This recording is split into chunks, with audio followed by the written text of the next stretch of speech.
Welcome to another episode of On the Issues with Alon Ben-Meir. Today's guest is Larry Luxner, a veteran journalist and photographer who has reported from more than 100 countries across the world. In this episode, Alon and Larry discuss the tragedy of October 7th, 2023, and Israel's conduct for years leading up to that date, Israelis' shift in attitude since the attack and their current views on the events in Gaza, and whether or not the prospect still exists for a two-state solution. Again, thank you, Larry, for taking the time. I'm really delighted to speak with you because specifically being in Israel and going through what the country has gone through over the last 21 months now, I would like to hear from you first, your take on where things are from your perspective. Yeah, I was here on October 7th. We lived through pretty much everything. It so happened that I had a trip planned, which of course was called off. On the 10th day of the war, I went to Albania because I had prior assignments there and in Europe, and then continued on to the States. But I've been here for almost the entire duration of the war, and certainly during this latest confrontation with Iran. Like everybody else in this country, I ran into shelters and endured the worst of it, especially here in Tel Aviv. And I've just recently come back from the Otef Aza, from the area that was directly affected by October 7th, for a story that will be coming out probably next week on efforts to rehabilitate those communities that were most severely affected by the attack. So yeah, I've pretty much seen it all. You describe in full details in your interview about obviously the tragedy, the atrocities, the savagery that took place as a result, of course, of Hamas's attack. Yeah. And you certainly put it in a proper perspective. But I wanted to ask you that what I didn't hear from you saying, that all this horrific events that developed over the last year and 21 months have been taken in the context of the overall Israeli-Palestinian conflict. That is, this attack did not just pop up. And I would like to, having researched, this is my field. I've been researching, been talking, studying, teaching Middle Eastern affairs for many, many years. And I've been following specifically in the last, what Netanyahu has been doing since he came to power in 1996. As a matter of fact, I met him in 1997. And even then, 1997, I asked him one simple question. I said, following the Oslo Accord, I hope you're, hoping that you're going to move toward two-state solution, which you believe in. And then he told me, two-state solution? You must be kidding. I'm going to do everything I can in my power to destroy the Oslo Accord. And he basically cut the meeting short because he believed that I have been preaching and advocating for a two-state solution. The reason I mentioned this to you because for the last 30 years, the two-state solution from the Palestinian perspective will not be materialized.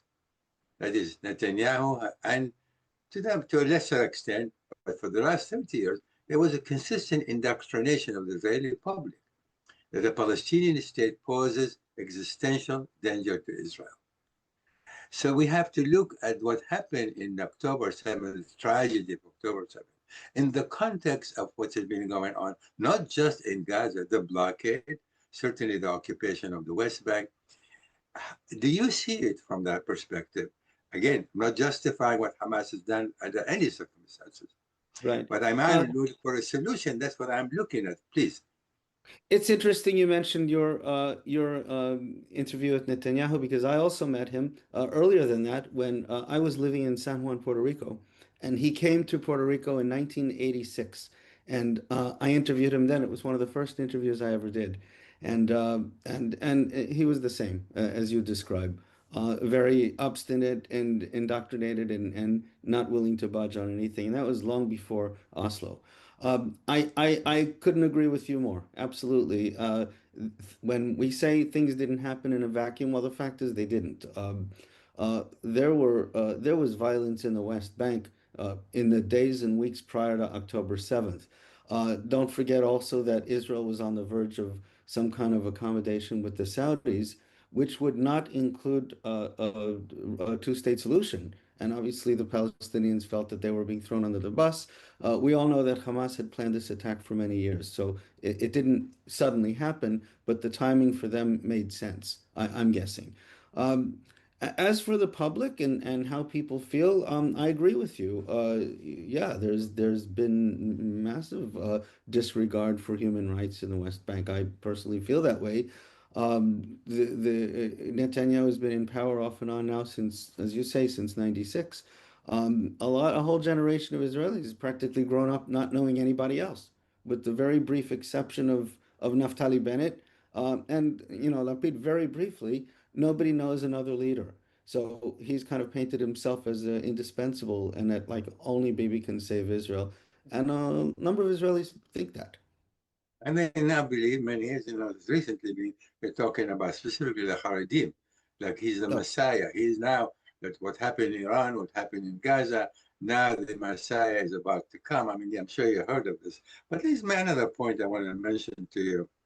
When you look at Hamas and you look at Netanyahu's behavior over the last 17, 18 years, at least since 2008 when he came back to power, Netanyahu has said it on a number of occasions, many occasions, that we have to support Hamas in order to prevent the establishment of a Palestinian state. That is, we have to create a cleavage between the Fatah and Hamas. He allowed the transfer of billions of dollars over the years from Qatar to Hamas. The Of course. Israeli Mossad knew very well that Hamas has been building hundreds of miles of tunnels. This has all happened under his watch. The reason I mentioned this to you, and then he, because of the ambition to expand the settlement and move, he removed some of the forces that have been protecting down in the south to the West Bank. And basically, he left these communities in the south, 20, 21 of them, Moshavim, Kibbutzim, very vulnerable and taken for granted that Hamas is not going to do anything, that Hamas has been behaving, and we can, not to worry about Hamas. So in my I view, could talk about that actually. all I'm saying is, in my view, he himself, Netanyahu himself, contributed, if not precipitated, the horrific attack of Hamas.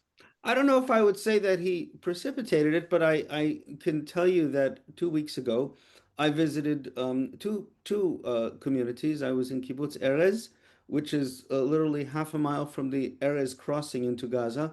I also visited Moshav Dekel. I don't know if you're familiar with Dekel. It was founded by people who had been evacuated from Yamit in the Sinai in 1982. So these were very idealistic people. For the most part, they were not right wingers at all. They were very leftists, in my opinion. You could not find a group of Israelis who were more in favor of peace and cohabitation and interfaith dialogue and all of that. They knew many of the Palestinians, probably personally, who had attacked their communities. And if you talk to them today, they do not want to hear about a two-state solution. They've gone to the other extreme, and you know that people who lived in those areas, you don't find a peace movement anymore among those people. You mentioned the Haredim. I'd like to address that if I can. Um, Please. According to our demographics, Haredim now constitute what, something like 12 to 13% of the population, but they're having on average 7 children per family. Mm-hmm. That is, let's say, I believe the number for secular Israelis is 3.2 and maybe That's right.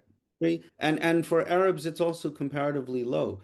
If this continues at current rates, and considering that Haredim are not attending public schools, their men are not serving in the army, they're getting subsidies for every child, you're going to have a huge population of Israelis pretty soon who have not studied basic English and math, who are not prepared for the modern world in terms of technologies, who have no military experience, and most importantly, they're not ready for the job market, and their political beliefs are firmly planted on the right.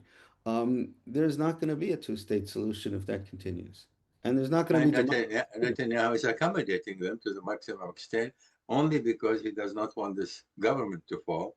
They've been threatening to resign. I think one of the party did resign, did leave the government, but the government is still in place because they had only 2 or 3 mandates. Am I right? Yes, but think of it this way. Every day, every week, we hear the same thing. If this doesn't happen, That's right. if this That's right. doesn't happen, you That's know what right. I say? Let them resign and see what happens. That's right. Yeah, very well, but that leave it, of course, to Netanyahu will do everything in his power to stay. Well, you know very well, more than any better than You anyone do. else, is that he has three criminal charges against him. He knows if he leaves, he may very well end up, but potentially could end up in jail. I mean, my take is that if we survey the situation today in Israel, and you may disagree with me, to me, Netanyahu, with the support of Trump, are far greater danger to Israel today than Iran or Hamas or the Palestinians or anybody else for that matter. I'm I do prepared agree. to go. You agree with that? I'm glad to. I agree with you with a caveat. I don't think that Donald Trump, and I'm certainly no fan of Trump, believe me. Uh, I'm a dual citizen, U.S. Israel. I do not believe that Trump is going to go along with everything Netanyahu does. Absolutely not. Especially if it threatens his own interests. Look, your ambassador Huckabee has directly threatened Israel. He said, "You're denying, you're denying visas to Christian evangelists. You know what is this?" He's not on board with everything Israel's doing. And here's an ambassador who supports settlements. I don't know if you can get more right wing than that. This is true, but for just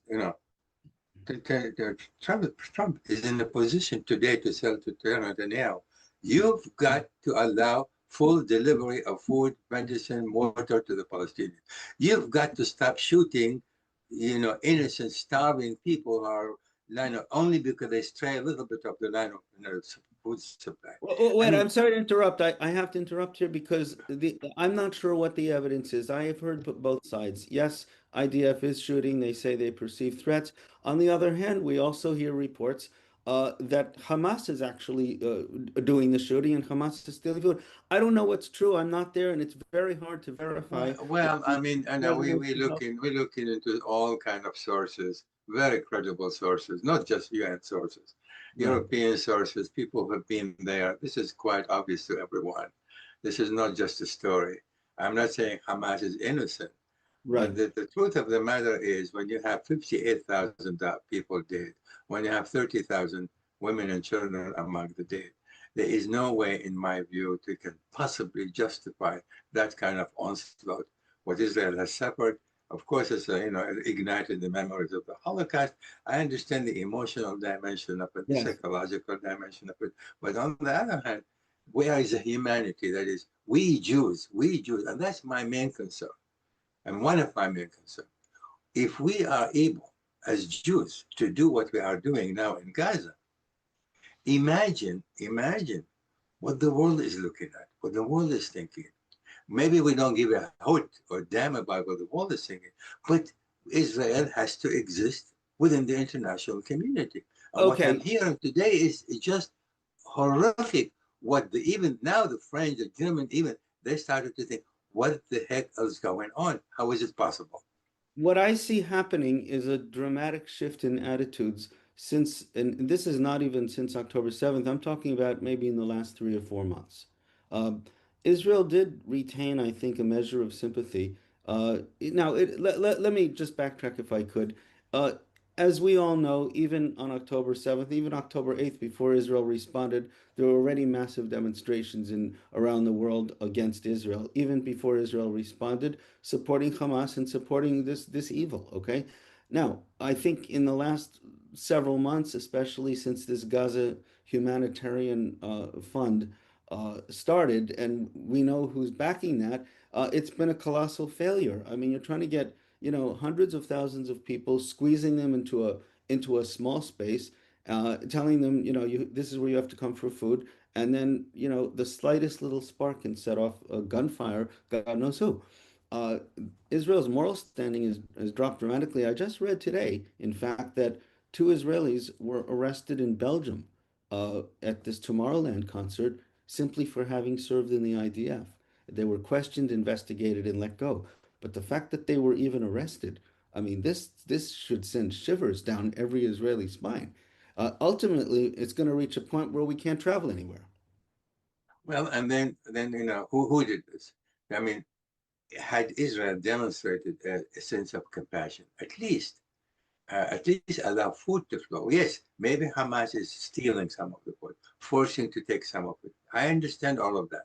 But to save the life of these many kids who are starving to death, I mean, this is where I'm coming from. You and I have lived through this horrific history of Jewish life in the diaspora, in Israel itself. I lived in Israel for 10 years. So I know I served in the Israeli army. It's not like I'm not familiar with what was going on in there. But to me, it's a tragedy for the Palestinians, but it is tragedy for us as Jews. What happened now? Because this is But tragic. look at the polls. You have to try to gauge how average Israelis feel. Now, I will say that the vast majority of Israelis, I understand maybe 70%, want this war to end. They want the hostages back, and they consider the lives of our hostages more important than the stated military objective of defeating Hamas. Now, I don't believe you can defeat Hamas. I don't believe I that you can. agree. Idea. You can kill the commanders, and you can kill this one and that one, and they'll ultimately be replaced. You're just creating more martyrs as far as I'm concerned, and breeding a generation of hate. Now you can also argue that it's either us or them, and I do understand that most Israelis either, I'm not saying they support what's going on, but maybe they're indifferent, or they don't want to hear about it, or they're tired of it, or they're just tune out, or they don't like what's going on, but then they feel, and I guess I'm part of this group, what can you do about it? Really, what can average Israelis do other than vote out Bibi next year in elections? What can people do? Let's say they agree with you. Let's say they're disgusted by this. What can they do? Well, I mean, if they see the point is there's a national mindset still today prevail in Israel, and that is a Palestinian state, as I said earlier, poses an extensive danger to Israel. I mean, the story is that imagine what happened if there's an independent Palestinian in the West Bank, like Gaza. This is what Netanyahu has been singing the same song, and that they can cut off Israel in half in no time with their missiles, all of a sudden, as if peace that would not require tight security arrangement between the two sides. I mean, all kind of arrangement had to be made. Even today, there's considerable collaboration between Israel and Fatah in terms of security. Imagine if there is under conditions of peace, the security arrangement could be far greater extended throughout. I mean, the possibilities are there. I would like to say to the Israelis, say, challenge the Palestinian today. Say, okay, we're sitting ready to sit down and negotiate two-state solution unconditionally. Why not put the onus on the Palestinian to say no? Put Well, I the can onus answer on. because if okay, and I think the standard answer to that has been, well, we already did this. They were offered 97%. Times changes. Times changes. Times change. But You maybe cannot it's go changed back. for the worse, maybe now. Maybe, but look, Palestinians missed many opportunities in 67, in 73, in Yeah. 2008, in 2000. Absolutely. But does that mean that Israel has the right to liquidate, as now Netanyahu and his corrupt criminal government, to liquidate the Palestinians, displace another 2 million people out of so Okay, there's a very simple equation here. As I started to explain, and as I'm sure you well know, and your listeners certainly know, we can't have it all. We can't be a democracy. We can't occupy territory, and we can't maintain a Jewish majority. Something has to give, right? John exactly. Kerry said this 15 years ago, and he was ridiculed for it, but it's the truth. I mean, if you imagine that there are roughly 7 million Jews in Israel today, and there are roughly 7 million Arabs in the Exactly. territory between the river to the sea. We have 7 million of each. So we're roughly at parity. Maybe there's a slight Jewish majority now. But Exactly. if current trends continue, population increases, the Palestinians will be a majority, and yet what we're left with the choice of either you become a minority rule apartheid state, or you give them the vote, and then we have an Arab prime minister. Well, obviously that's not going to happen, right? I agree. This is exactly the argument I've been making. I've So been for writing Israel's own about it. survival, I think for our very own survival, we have to give up territory. Otherwise, we risk being an even more of a pariah internationally than we already are, and it's hard to imagine that. I agree with you. We are 100% on the same page on this matter. Great. That is But how do you demographically, get there? Israel is in That's the danger. question. How do you Yeah. get to that stage? And for that, you need a new leadership in Israel, enlightened leadership that can see the light, see it the way you and I see it, and say, the future of Israel depends on separation, creation of the Palestinian, because we have no future. Demographically, exactly right. Demographically, Israel is going to be a minority. So Does the two separation, I'm sorry to interrupt, does separation mean cooperation? Does it mean we have to love them or they have to love us no or that we separate from them? separate. You have two crazy, and then of course as neighbors. Look, they are surrounding the Jews within Israel itself. You cannot get rid of them. They are there. They're there. So And the they can't only get choice rid of is, us. and Exactly. that's right. So either you choose to live by the sword for another 75 years, or decide to find a path where you can coexist in peace. These are the only choices that Israel has. And I've yet to hear someone, you are enlightened so you can see it, to hear someone, okay, no state solution. What's the alternative? Is there a viable alternative? No No, viable it's alternative. it's the least bad alternative. And I also want to say this, given the success of Israel in defeating Hezbollah, and given this at least short-term success in let's say, delaying the Iranian nuclear threat, this has given Bibi an enormous boost. And it would not surprise me if by some miracle he exploits that and gets reelected. Now, if that happens, we're really screwed. We are in deeper trouble. In But deeper trouble. it could happen, and I think you'll agree that it is a possibility because Israelis the question really comes down to, do we feel more secure than we did, let's say, 4 years ago? Well, but then that means basically, like I said, you're going to live by the sword. Iran is Iran. Whether Iran can be defeated today and tomorrow and 10 years from now, Iran is Iran with 100 million people, Exactly. with the massive resources. You can disable its air defense. You can do all kind of things, prevent it today for 2, 3, 5 years from having, but Iran is going to be there. So do are the Palestinians. You can defeat Hezbollah today, but we're only delaying the inevitable. But we didn't We are talk about delaying the Syria. inevitable. Okay, so right now we have a crisis on our border in Syria. Okay. We have seen the atrocities committed by the Syrian government forces and the Bedouins against the Druze, and Israel has had an obligation to defend the Druze because they are loyal to Israel, right? And that seems to be what we're doing. Now, you Yes, could but also but not the government is doing that. The government uh, is not persecuting the Druze. Not the yes, Syrian the government. Syrian Is the government. militia. Is a Sunni militia that's been persecuted, not the Well, government. on that This is I'll have not to sponsored disagree. by the government. Well, on that I'll have to disagree because everything I've seen is that Jolani's people are backing the Bedouins against the Druze. Government troops have attacked the Druze. This is Well, from what I've seen. So Israel's obligated to. Now, I'm not saying that we had to go and bomb the Ministry of Defense. Maybe that was well, overreach. they bombed Damascus for that. What? What for what? What's the point? I mean, here I don't. again is an opportunity to change of regime. So you have to find means and ways by which to reconcile. And I know firsthand because I've dealt with Syria. I'm dealing with Syria, and I deal with someone who has been negotiating. I have been involved in the negotiation with Syria, and I can tell you, even Assad wanted to have peace with Israel. I've been directly involved with that in those negotiations.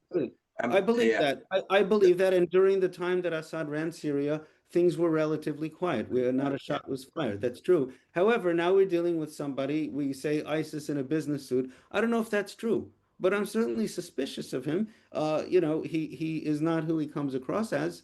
What are we supposed to do? We take a Yeah, chance and trust. We want peace with Syria, obviously. And we were very close. We were just talking about Syria being part of the Abraham Accords. yeah. The thing is, there is a mindset that we have as Jews in Israel specifically. We sort of feel like it's a far gone conclusion. The Arabs are Arabs, they're going to change their mind, they're out to get us in one form or another. And we are not using, as Israel is not using its strength, its abilities, its skills, its advancements, just about every single field, and it's military, to use that strength in order to push for peace instead of trying to maintain and control the Palestinian, which is not going to work. Not now, And not there's another ever. danger too, is that as this continues, you're going to see a brain drain of people of high tech, the startup nation. Those people are going to get They're tired and already doing that. They're they're, already withdrawing. I've actually written a story about that. Many people relocated to Cyprus, to Greece, to Europe, to the US, other countries. It's already happening. And that trend will definitely continue happening if this Yeah. continues. As of this morning, Intel cut off some of the operations in Israel. Intel. Oh no, I didn't know that. This Intel morning. is one This of the morning. largest Yes. employers, really. Not completely, but reduced their manpower there dramatically. Oh, well, As of this morning. And that's imagine the brain drains, because you mentioned, very, very important. And I've seen so many, dozens and dozens of Israelis. I talk to the Israelis, every weekend at nausea, at nausea. I have a family still in Israel. So I can tell you. And without telling me, I know in the future is rather, gloomy for us here. There's one other Especially, aspect that we didn't talk about, which is the relationship between Israel and the Jewish diaspora, especially the American Jewish diaspora. I was born and raised in Florida, in Miami. My family were diehard Democrats, very typical liberal Jewish Democrats, like 80% of American Jews are. And we see the Democratic Party gradually turning against Israel, or at least against Netanyahu. And when you get mainstream Democrats like Jerry Nadler and Chuck Schumer, making statements against this government, that's very concerning. And then you have to wonder and ask yourself, why is this happening, and what does that mean for Israel's future? We have, for years, been enjoying bipartisan support, solid, rock solid bipartisan support. All of a but sudden, now we're going to be dependent on the Republicans? it's That's diminishing, it's diminishing. And what saddened me the most is that we here in the United States, the so-called Jewish leadership, I have yet to see, for example, take APAC. APAC, not once have they raised it. One of them say, what is happening in Israel is not acceptable, which means what the Goyim, the Gentiles are looking at this, and they say, the Jews have become even complicit, because they're saying nothing. They are supportive of Israel. This 18, is 18 to 24-year-olds. I saw this yeah, Harvard poll that I'm sure you know, that shows that 53% of Americans in that age group do not believe that Israel has the right to exist, and they support Hamas. 53% of 18 to 24-year-olds. Now, obviously, the majority of Americans do support Israel, but if that's the trend among younger Americans, that's a pretty scary future it for is very scary, and that is where Israeli government, I mean, Israeli public ought to begin to take into account the future. Israel is moving into darker chapter day in and day out, and that However, is we really have what we need to avoid. elections must happen before October of 26. They must. So, How is going to bring this about? Hopefully.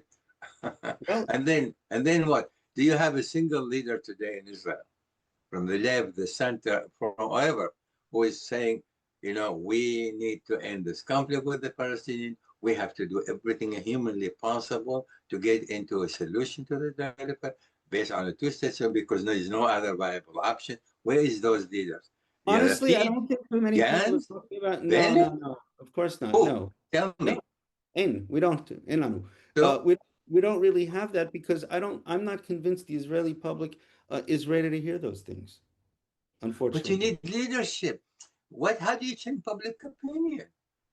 How do leaders emerge? Where they emerge from? There's a crisis, then there's a leader emerges and say, this is an opportunity, there's a breakdown, now we have to seek some kind of breakthrough. And so a leader emerges from a crisis of such magnitude. There is not a single leader today that said, what is happening is not acceptable. We are going into a direction that is going to be a disaster for the I next can throw generation that of right back to Israelis. you. I can throw that right back to you and say, where's the leadership in the United States? Look, we have Well, we I have don't give a hoot about that. well, we have immigration officials taking U.S. citizens, deporting them to El Salvador. Yeah, but you cannot We're you cannot say standing what up. the leadership elsewhere. What do you care about it? We are talking about Israel, the future. There are horrifying leaders. What about Putin? What about Xi? What about others? That's not Except the that's none of United our States is our concern. benefactor. If The, you but the have future, if Israel is at stake, not America. Well, here at least we have an election. We know in 4 years is going to be an election. exactly, that's what I wanted to say. That at least I have hope because in the U.S. you could get rid of Trump in 4 years or 3 years, and there That's the will be point. elections, and it's a pendulum. It'll swing to the right, then it'll swing back to the left. In Israel, I'm not so sure because it's only going in one direction, I and that's agree with you. I agree with you. The point what I'm saying is, as long as the public mindset is the way it is, You can rehab. Netanyahu will be re-elected. What I'm saying, how do you change public opinion? That's the point. You and I, people like us, in my view, ought to be focusing on this and say, where do we go from here? We've got to start to preaching the gospel that in the final analysis, two-state solution is the favor for the Palestinian. It is in Israel's interest, future security. This is not we're doing favor for the Palestinian. It is in our Uh, interest to do just that. what percentage of the Israeli public do you believe believes that a two-state solution is in our interest? Maybe only 20, 30%, 45%, 40%. I, The I majority don't. I think it was a lot higher before October 7th. Yes. Yeah. And now, Yeah. since that attack, I think, you know what, one of the problems I think is that outsiders, not Israelis, but outsiders, and I've done a lot of these kind of interviews, they tend to underestimate the emotional and psychological impact of what happened that day because Yeah. they don't realize how devastating it was to average Israelis who weren't even affected by it, who didn't lose anybody, people like me. I mean, it was just it's heartbreaking. Every day we live it. Every day we see signs and protests. There was just 2 days ago a huge protest in front of the U.S. Embassy annex in Tel Aviv here. Every day we feel it, See, and it this is, you're right. You're right. You see what happened October 7th reinforced the narrative, reinforced that the Arabs are going to kill us. They want to kill us. They don't want to coexist with us. This is right, what's happening. That is, in and of itself, the event. Had the Israeli public mindset were different, more leaning toward two-state solution, there's the West Bank is a calm, the Palestinians are not killed day in and day out.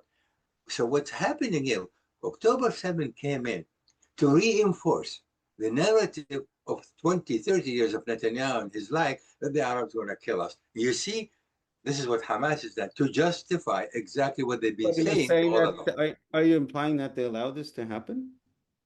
No, no, what I am saying is if you've been indoctrinated that Right. these people are going to kill you and then come Hamas and commit these atrocities, you are saying, I told you so, that you cannot trust the person. So reinforcing what the mindset is being, they've been Right. brainwashed to believe. That's what I'm trying Okay. to Well, say. well, I think one thing that can be done, and it doesn't take a lot, is to start arresting extremists who commit violent acts against Palestinians in the West Bank. We're not even talking about Gaza here.